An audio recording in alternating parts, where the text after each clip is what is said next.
Hello, dear viewers. Namaskar. Welcome to Moksha Media. You are with Moksha Hiremat.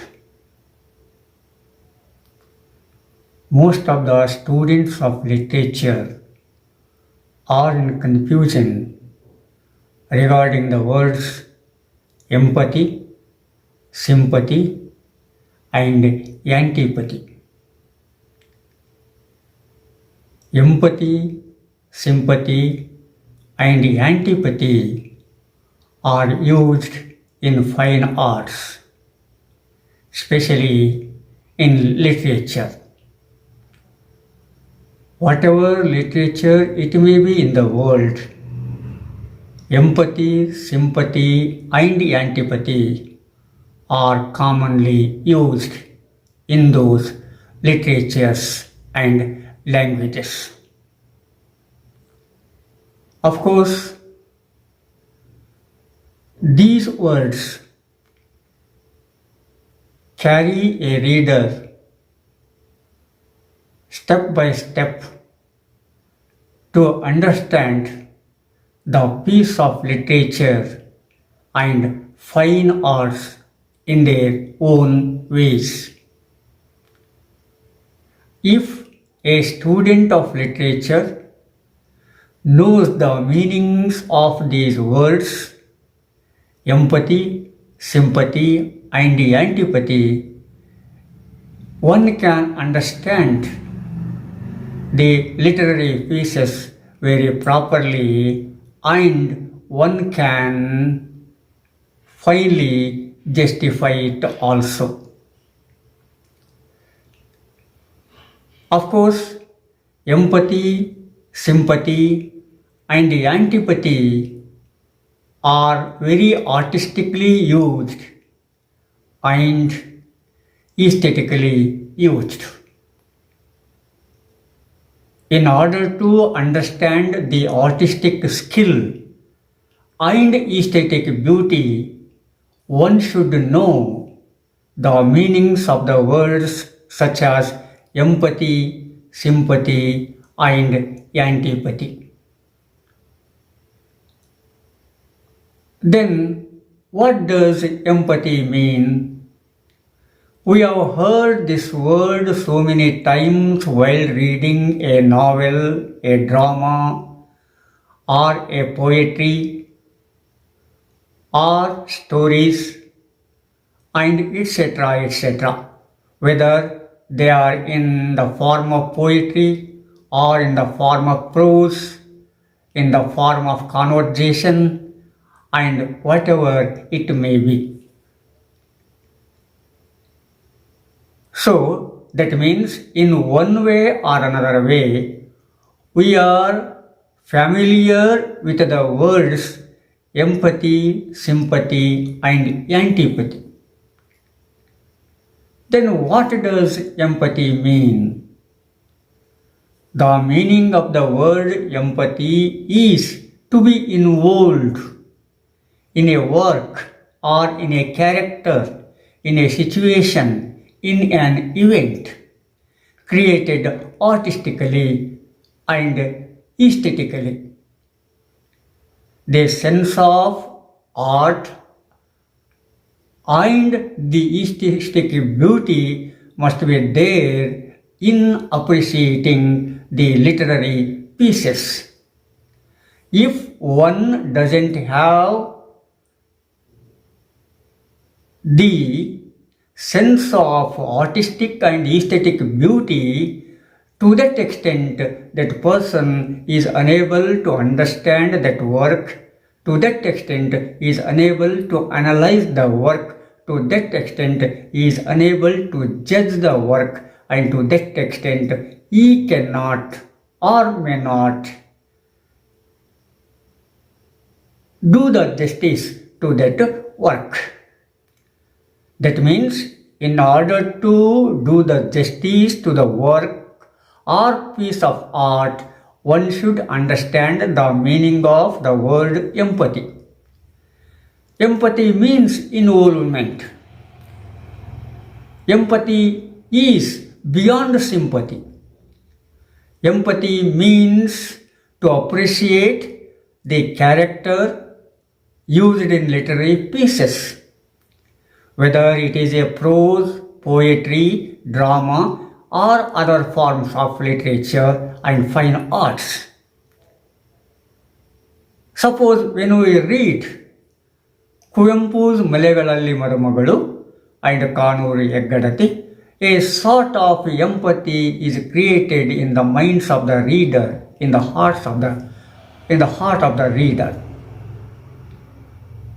So while reading something about Uvaya in Kuvempu's work, definitely one identifies himself with the character Uvaya. Oneself involved in the character of that Uvaya, and oneself becomes Uvaya himself or herself. So it is a feeling of involvement, complete involvement in a particular character or in a particular situation, in a particular event, in a particular nature, makes us very empathetic. That empathy is a kind of meditation. When we go on and on meditating on a particular thing, definitely we reach a particular stage in which we are completely involved, in which we are completely attained that stage. Sometimes it is called Turiya or Turiyatita in Indian language, in Indian philosophical languages. Of course, to that extent the word empathy may not give the meaning of it, but it is very similar to these Turiya and Turiyatita.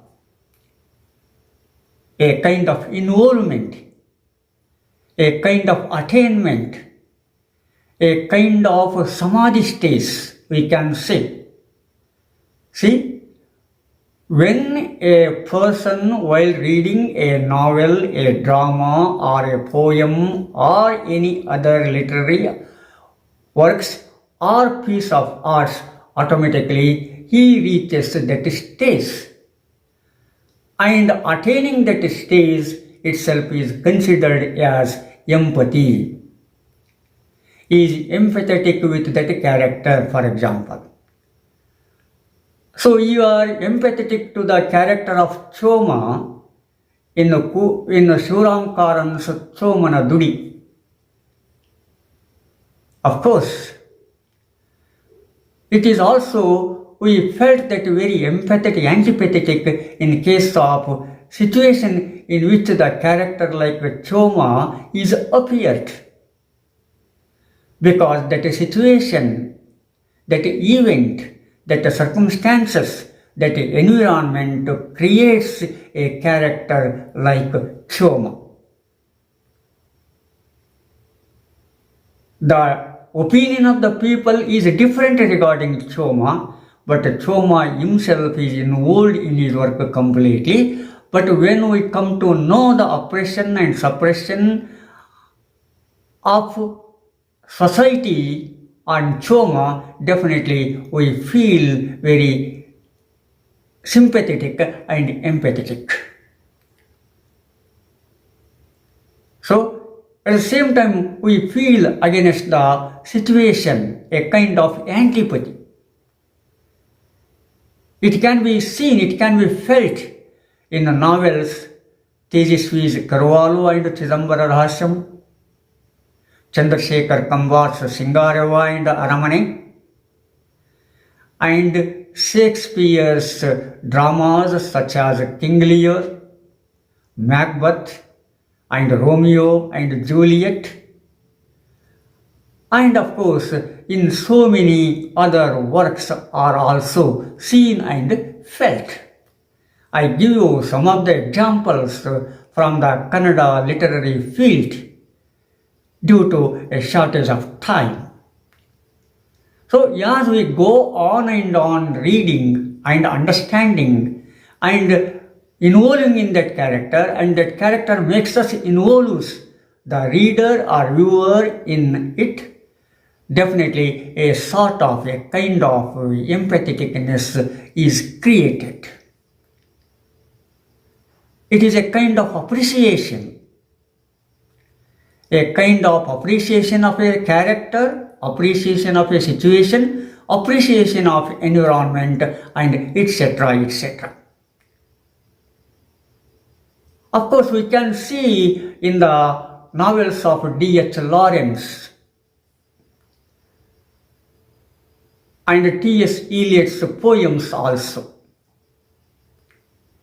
whether it is a wasteland and etc. etc. Is it? So, sympathy is sympathizing with the character. When we read the character of Choma in Chomana Dudi of Shivaram Karan's novel, definitely we feel very sympathetic with that character.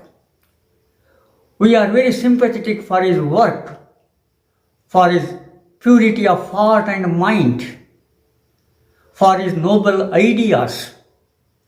But when we read Shivaram Karan's novel Gundaranya, automatically it creates a different type of feeling in the reader. So the same thing can be said of Shakespeare's King Lear. When we read King Lear, the tragic drama ever written by Shakespeare, the characters such as Cordelia, Gonerilla, Regan, and Edmund, and King Lear.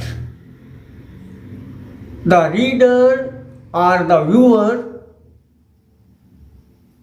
or the audience, in one way or another way, identifies himself or herself with these characters.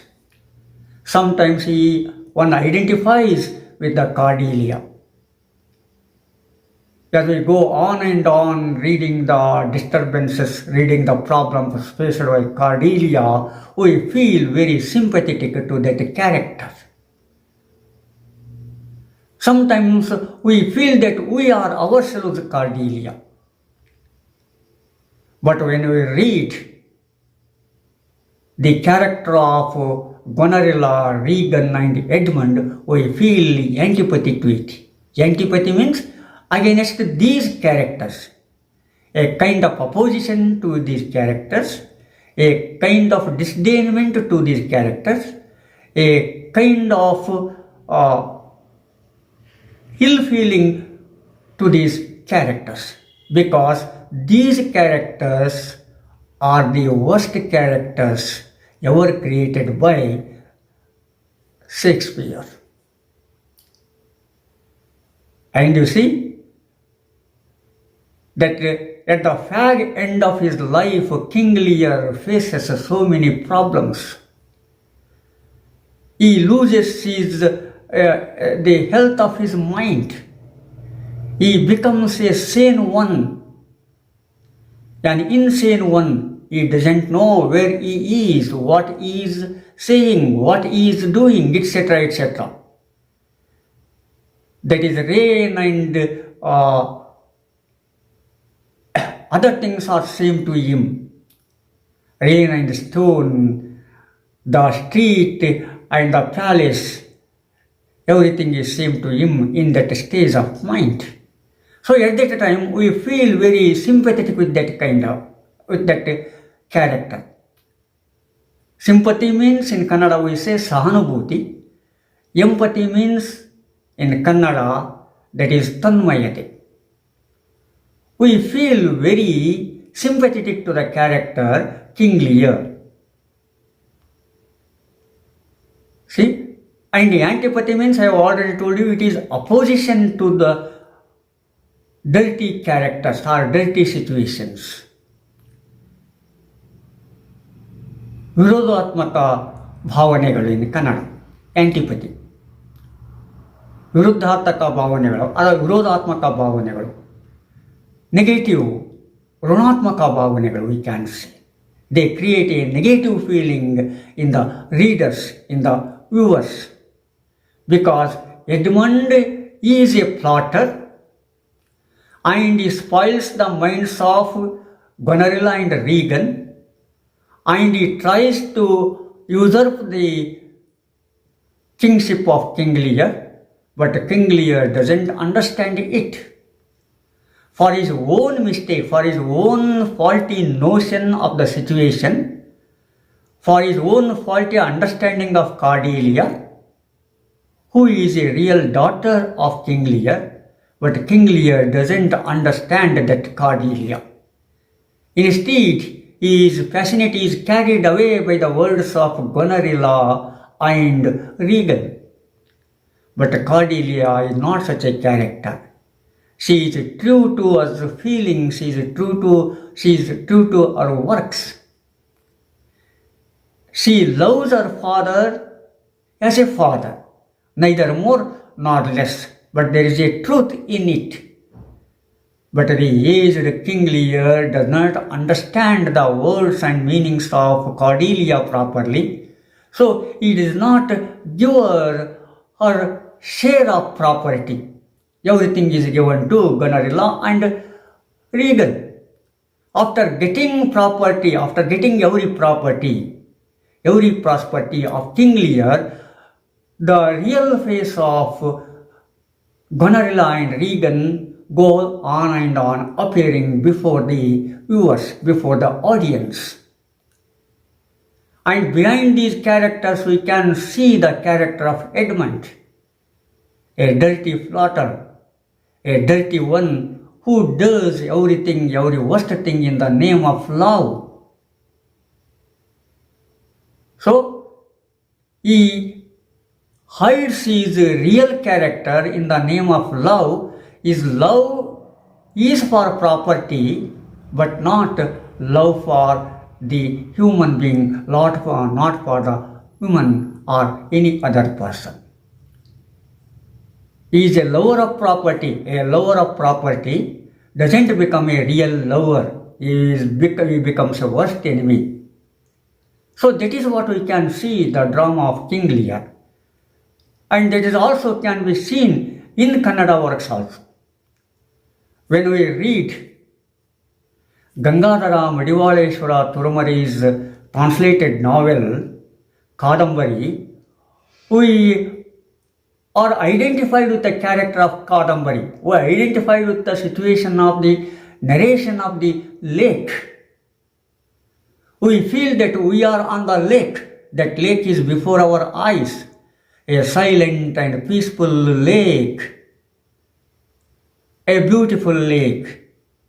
And we feel that we should be lived on in such a situation or on the bank of such a lake. To that extent, Gangadhara Madivaleshwara Turumari translated Kadambari into Kannada from Sanskrit. It is born as Sanskrit work. But when you read that translation, you do not feel that it is a translation. That is the skill of Gangadhara Madivaleshwara Turumari.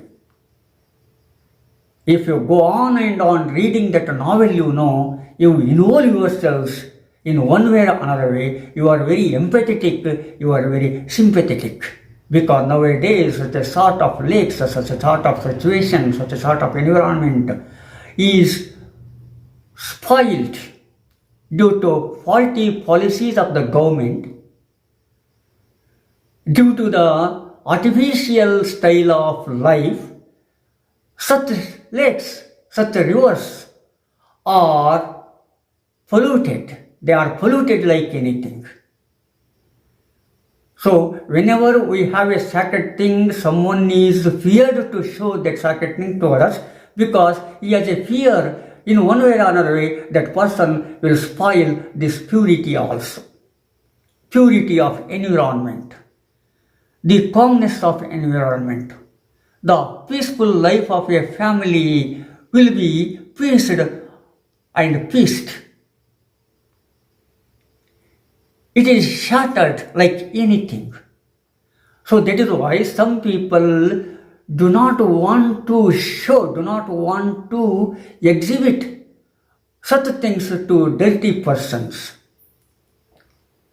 Because those dirty persons, instead of appreciating the style, they feel they are antipathy to that style, and they try to damage that style. They try to shatter that piece into pieces.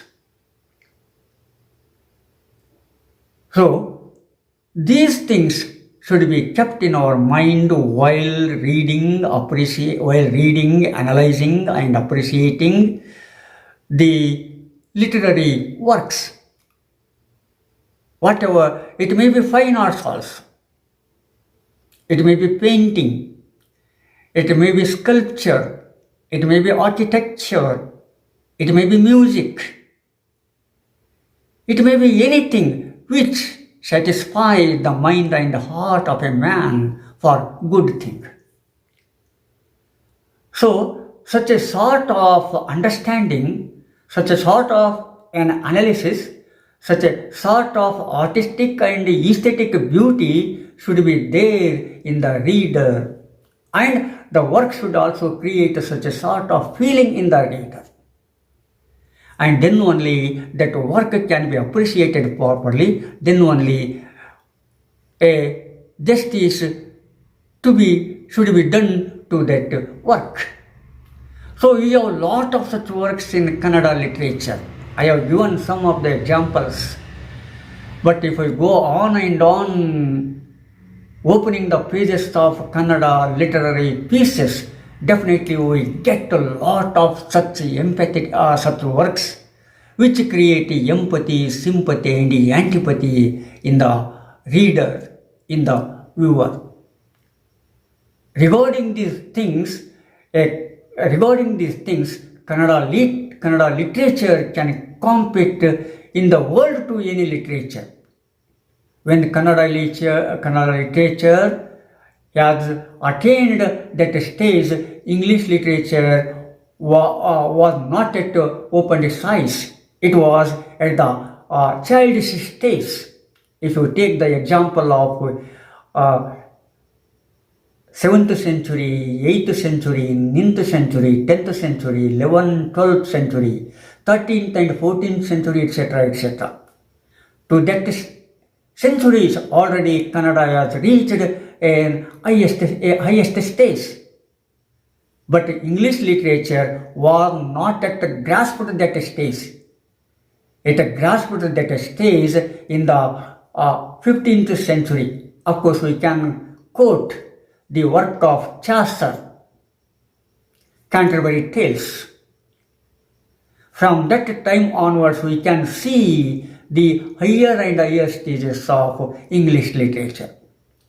So here my point is, as we go on and on, as we lose our feelings, as we lose our creativity, as we lose our techniques and discoveries and inventions, and then as we loosely understand meditation and finance, etc., etc., then we go on and on lagging behind those things. But the persons who have gone after them have achieved lot.